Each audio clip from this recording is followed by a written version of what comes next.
Halo teman-teman, gimana kabarnya kalian hari ini? Kembali lagi di YouTube channelnya Yudi Freeze. Oke teman-teman, di video kali ini aku mau bahas tema yang cukup menarik untuk teman-teman semua yang mungkin beberapa hari ini jadi topik yang hits di kalangan pekerja TKI di Jepang. Kenapa? Karena ini tentang kurs yen Jepang yang semakin hari semakin anjlok. Jadi aku mau bahas tentang kurs yen yang terus menerus turun. Investasi di Jepang apa masih menguntungkan? Jadi aku bikin tema seperti itu, dan di sini aku bikin catatan tentang apa yang bakalan aku bahas di video ini. Jadi sambil aku lihat dan sambil aku terangin di laptop sama di handphone nanti, sambil aku sharing ke teman-teman semuanya.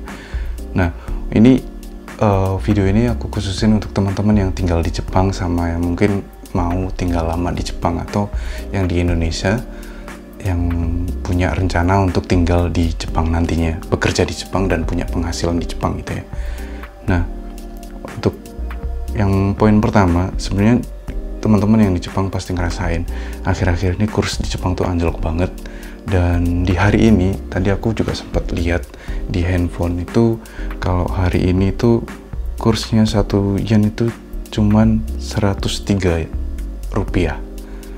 Padahal kalau dilihat dari tahun-tahun sebelumnya, selama aku tinggal di Jepang selama 5 tahun ini, yang paling tinggi itu sampai 140. Jadi 1 yen itu 140 rupiah gitu.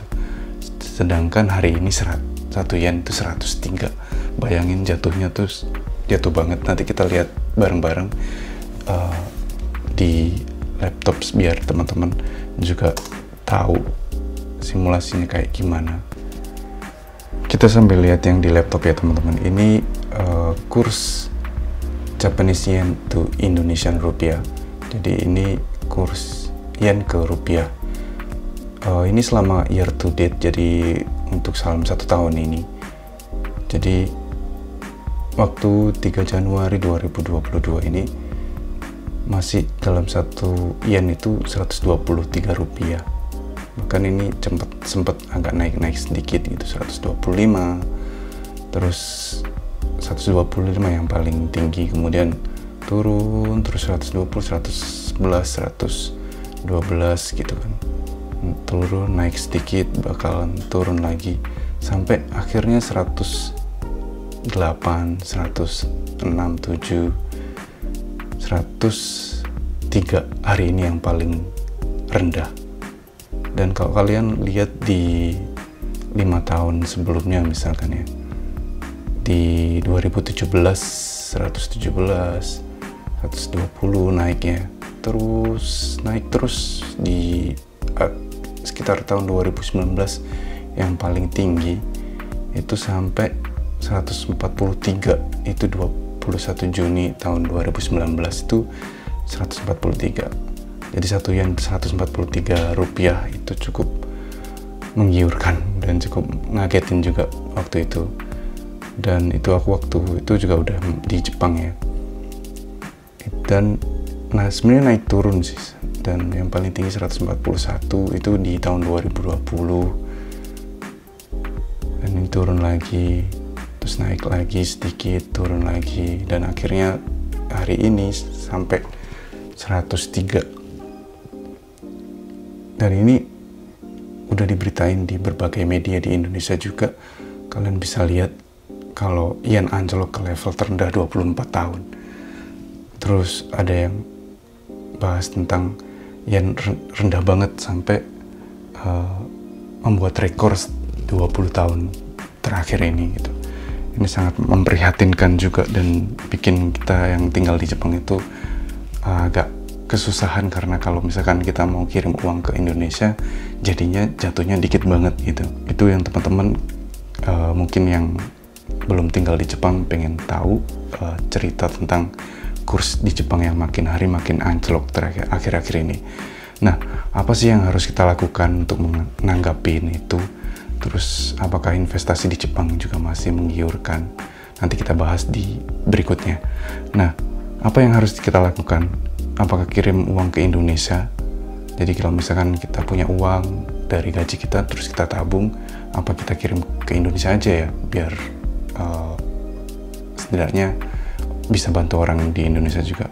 Kalau yang aku saranin sih untuk mau kirim ke Indonesianya ditunggu dulu, karena kalau misalkan kita kirim ke Indonesia ya nggak bisa kirim banyak seperti tahun-tahun sebelumnya. Jadi misalkan contohnya kayak gini nih, aku bikin contohnya kalau kita kirim uang, misalkan ada beberapa remittance, ada Brastel, ada SBI, ada Kyodai. Aku sering pakai Kyodai atau Brastel, dan aku punya aplikasi Brastel ini untuk simulasi ya teman-teman. Misalkan kalian ngirim 1 mang di hari ini nih dengan kurs 103 rupiah, jadi 1 yen 103 rupiah, kalian bakalan ngirim ke Indonesianya sampai ke Indonesia cuma 983.000 rupiah. Padahal biasanya kalau kita kirim 1 mang itu atau 10.000 yen itu biasanya bisa sampai 1.100.000, 1.200.000 gitu. Nah, kenapa kayak gitu? Karena kalau kita kirim uang 1 mang itu bakalan dipotong biaya pengiriman. Di sini ada biaya pengirimannya 460 yen. Jadi tinggal 9.540 yang sebenarnya kita kirim ke Indonesia. Nah, coba kita kalau kayak yang di tahun 2020 tadi, kita lihat tadi kan 1 yen misalkan 130 ya, misalkan 130 rupiah. Jadi 10.000 ini dikurangin 460 yen dulu untuk biaya pengiriman, jadinya 9.540 yen. Nah, 9.540 yen ini kita kali 130 misalkan ya. 9.540 yen dikali 130, jatuhnya dapat 1.240. Bandingin kalau sekarang kita kirim dengan kurs 103, kita rugi lumayan 200-300an ribu. Makanya aku pun juga waktu akhir-akhir ini sama sekali nggak kirim uang ke Indonesia, karena kalau mau kirim ke Indonesia juga rugi. Aku saranin untuk teman-teman semuanya nggak kirim uang dulu ke Indonesia gitu ya. Terus mau gimana dong uangnya? Mau ditumpuk aja di rekening bank di Jepang? Itu pertanyaan yang selanjutnya. Ditumpuk uangnya di tabungan Jepang atau gimana gitu ya? Nah, kita bakalan bahas taruh uang di rekening Jepang itu sebenarnya nggak masalah, karena kita tinggal di Jepang dan sewaktu-waktu kita bakalan butuh uang darurat. Misalkan kita butuh uang pengobatan atau mungkin butuh, orang di Indonesia lagi butuh uang banget, jadi kita mau nggak mau harus kirim uang atau gimana, itu kita sediain lah sekitar 100.000 yen atau 10 mang sampai 500.000 yen atau 50 mang lah untuk biaya darurat kalian. Dan jangan terlalu banyak untuk nyimpan uang di tabungan bank rekening di Jepang. Karena apa? Karena di rekening bank di Jepang kita bakalan lihat sambil lihat di laptop ya, itu bunga tabungannya atau bunga simpanannya itu sangat rendah sekali dibandingkan di Indonesia, bahkan di seluruh dunia, mungkin di negara-negara yang lain. Kenapa? Kita lihat nih, di Jepang itu kingri itu bunga ya teman-teman. Ini aku ambil artikel yang ada di Jepang. Di sini dituliskan kalau Teiki Yokin no kingri ga takai, kinko rankingu. Jadi dia bahas Teiki Yokin itu maksudnya deposito, tabungan. Teiki Yokin no kingri itu berarti bunga deposito. Untuk di Jepang itu dia buat ranking yang paling tinggi di mana gitu.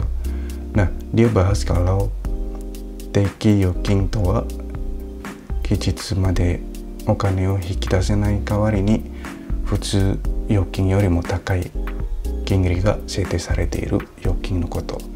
Jadi deposito itu merupakan sistem yang membuat bunga tabungan itu disetting lebih tinggi daripada kita pakai nyimpen uang di tabungan biasa. Dan kita lihat di bawahnya nih, to wa iie ima ya Mitsui Suitomo Ginko, Mitsubishi UFJ Ginko, Mizuho Ginko といったメガバンクの定期預金の金利は 0.002% しかなく、100万円を1年間預けてもわずか20円ほどの利息しか受け取れないという超低金利の時代になっている.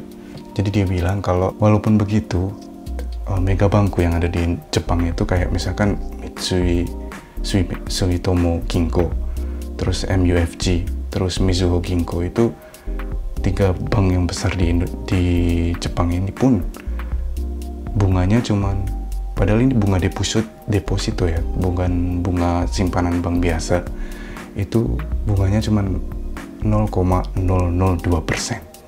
Jadi kalau dia bilang kalau 100 mang itu sekitar 100 jutaan lebih ya. Kalau kurs sekarang berarti 103 juta rupiah disimpan di deposito berjangka dalam 1 tahun, itu bakalan ngasilin cuma 20 yen. 20 yen tuh berarti 100 dikali 20. Bayangin aja 100 kali 20 itu cuma 2000. Uang 100 juta disimpan dalam 1 tahun itu cuma 2000 yen bunganya. Itulah teman-teman mungkin yang baru tahu atau mungkin nggak tahu selama ini bunga simpanan di bank itu seberapa. Kayak gitulah kenyataannya di Jepang. Jadi bunga simpanan di Jepang itu kecil banget, bahkan minus, karena kita dimakan tesuryo. Tesuryo itu maksudnya biaya-biaya administrasi untuk transaksi-transaksi. Misalkan kita kirim uang atau kita ambil uang pun di luar jam kerja bank, itu bakalan kena tesuryo. Kita ngambil uang di ATM aja, misalkan di ATM di jam 6 lebih sore, jam 6 sore lebih, itu bakalan kena tesuryo 130 yen kalau untuk di bank Yokohama yang punya aku. Dan kalau misalkan ngirim uang ke beda bank itu dikenakan, itu padahal pakai aplikasi ya, yang paling murah itu, dan itu bakalan kena 330 yen. Apalagi kalau kita mau ngirim uang dengan langsung ke Madoguchi, langsung ke banknya, terus kita ke front office-nya mereka, terus bilang mau kirim uang segala macam, mereka bakalan kenain charge biaya transaksi lebih tinggi. Dan aku kebetulan baru dapat Hagaki. Ini sebenarnya Hagaki untuk ngasih tahu kalau bank yang dekat rumahku bakalan pindah di tahun depan kayak gitu. Dan di sini dicantumin, nanti aku fotoin untuk teman-teman. Kalau misalkan ngirim uang 3 mang ke Yokohama Ginko, itu bakalan di charge 660 yen untuk Madoguchi. Nah, kalau untuk ATM dapat di charge 220 yen. Dan kalau pakai aplikasi itu jadi muryo. Bayangin teman-teman, kalau misalkan 1 tahun aja kalian cuma dapat 20 yen, tapi dalam sekali kita kirim uang aja udah, kalau kita ngirim uang pakai ATM aja kita dipotong 220 yen untuk biaya setiap transaksi. Misalkan untuk 3 bank ya, ngirim 3 bank uang gitu, nggak masuk akal banget kan. Jadi makanya aku nggak saranin teman-teman untuk nyimpen uang lama di bank di Jepang, karena ya itu tadi, dalam uang 100 mang aja ini deposito ya, 100 mang aja dalam 1 tahun cuma nambah 20 yen. Nggak lucu banget kan, jadinya malah kita berkurang uangnya. Nah kayak gitu teman-teman, gambarannya di Jepang itu kayak gitu. Terus gimana dong, atau mau dibelanjain aja, dibikin barang biar kita udah bisa untung, atau gimana? Kalau misalkan kita beli suatu barang di saat sekarang nih, kurs yen yang anjlok banget, itu nggak aku saranin juga. Padahal hari ini juga iPhone 14 baru di launching, pengen banget beli, cuman kayaknya nggak dulu deh, karena nggak ada uang. Jadi sebaiknya nahan dulu untuk beli barang. Atau mungkin kalau kalian punya uang selain yen, misalkan punya dolar, kalian bisa sih mau belanja, nggak masalah, karena dolar sekarang kursnya terhadap yen itu kuat banget. Kalau kalian bisa lihat di kurs antara yen sama dolar, dulu itu dolar itu $1 itu 110-an yen. Sekarang di hari ini kalau nggak salah itu $1 144 yen.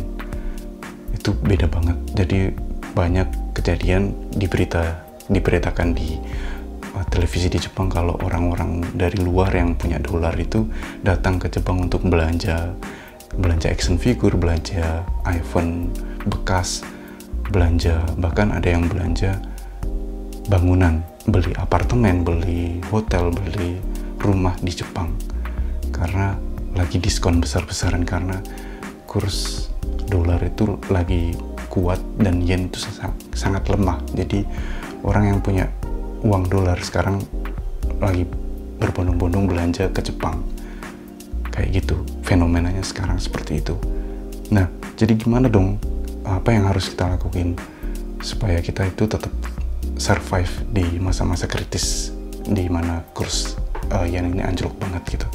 Yang aku saranin adalah kalian bisa gunain fasilitas investasi di Jepang. Jadi aku saranin untuk kalian teman-teman semua yang tinggal di Jepang itu investasikan uang yen kalian di alat-alat investasi di Jepang. Salah satunya di reksadana kayak yang aku lakuin sekarang. Aku ikut program Sumitate Nisa, itu reksadana berjangka panjang sebenarnya, dan setiap bulan aku terus sedikit demi sedikit nabung di reksadana Sumitate Nisa ini. Di video yang sebelumnya aku juga bahas, nanti kalian bisa lihat tentang Sumitate Nisa itu apa, gimana cara buka rekeningnya, gimana cara beli produk reksadananya di Sumitate Nisanya, itu macam-macam nanti aku bahas di beberapa video-video yang sebelumnya. Nah, mulainya juga gampang karena syaratnya cuman untuk teman-teman yang tinggal di Jepang dan punya penghasilan, dan juga mungkin syarat yang lain seperti harus punya nomor telepon di Jepang kayak gitu. Terus kalian juga harus punya penghasilan ya, tadi aku bilang, karena tiap bulan bakalan ditarik dari rekening kalian sebesar yang kalian setting. Jadi misalkan kalian setting satu bulannya 33.000 yen, ya udah setiap bulan 33.000 yen secara otomatis masuk ke rekening Sumitate Nisa kalian dan dibuat untuk beli produk yang kalian pilih kayak gitu. Nah, kalian bisa lihat masih untung nggak sih di tengah-tengah kurs yen yang sekarang lagi anjlok? Apakah nggak rugi juga Sumitate Nisanya gitu ya? Nah, kita bakalan, aku mau kasih lihat ke teman-teman semuanya. Ini aku mau masuk ke akun Sumitate Nisaku. Aku bikin Sumitate Nisa di Rakuten Shoken. Ini home kamennya atau home page-nya. Masuk ke akunku. Nah, kita lihat di Nisa, Sumitate Nisa yang di sebelah sini. Kita klik di sini. Ini posisi aku sekarang. Teman-teman bisa lihat di sini besaran yang udah aku dapetin. Jadi aku udah Sumitate Nisa selama 1 tahun 8 bulan gitu ya. Uang yang udah mengumpul itu 75 mang, sekitar 75 mang itu. 758.487 yen. Dan di dalamnya ini ada 81.827 yen keuntungannya. Keuntungannya 12,09% kayak gitu teman-teman. Kalian bisa lihat di Sisang Sui ada yang selama 6 bulan. Jadi kita lihat Zenkikang aja ya. Aku mulai Sumitate Nisa itu dari tahun 2021 bulan 2. Waktu itu jadi aku per bulan itu masukin uang untuk Sumitate Nisa itu 33.333 yen per bulan. Terus aja kayak gitu sampai 1 tahun 8 bulan tadi itu ya.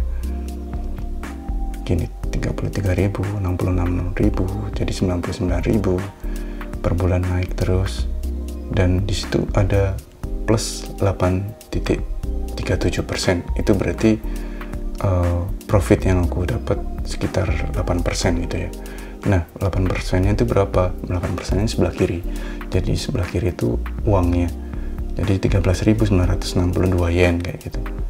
Terus aja kayak gitu sampai di hari ini. Di hari ini sekitar sekian. Kenapa ini beda? Karena kenapa ini beda dengan yang tadi itu? Tadi itu kan 12% ya. Nih, ini karena aku selain yang ada di Tsumitate Nisa ini, aku juga masukin beli produk yang lainnya selain Tsumitate Nisa. Jadi ini total yang aku dapetin gitu. Cuman kalau yang di sini yang pure Tsumitate Nisa doang. Nah gitu ya teman-teman.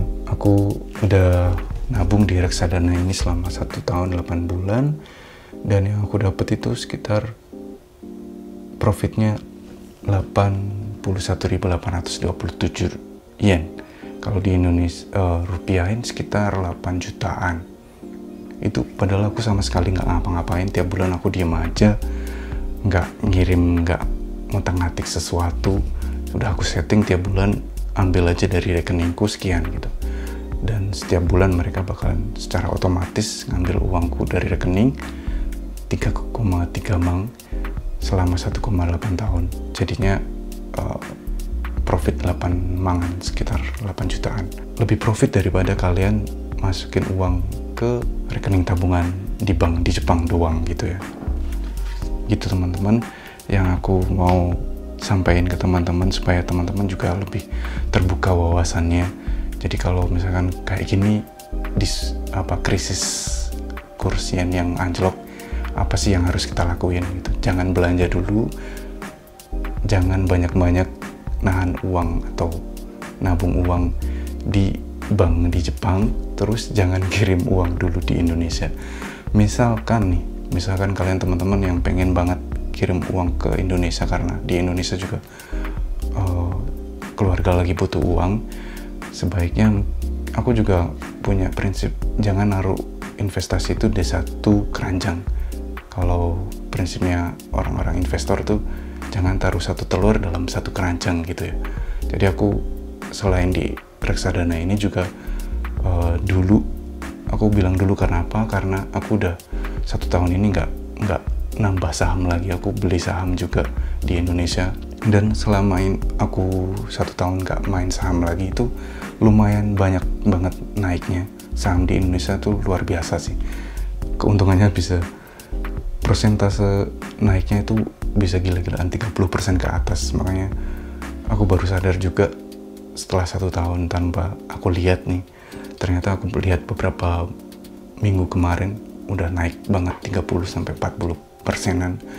Nah di saham itu ada beberapa yang minus juga, yang bukan profit tapi malah loss. Jadi aku beberapa minggu yang lalu aku cutting loss, jadi aku jual aja sahamnya, dan itu saham yang udah 2 tahun dan tetap merah terus, nggak profit. Jadi aku cutting loss aja, aku jual dan aku kasih ke uangnya, penjualnya aku kasih ke orang tua aku.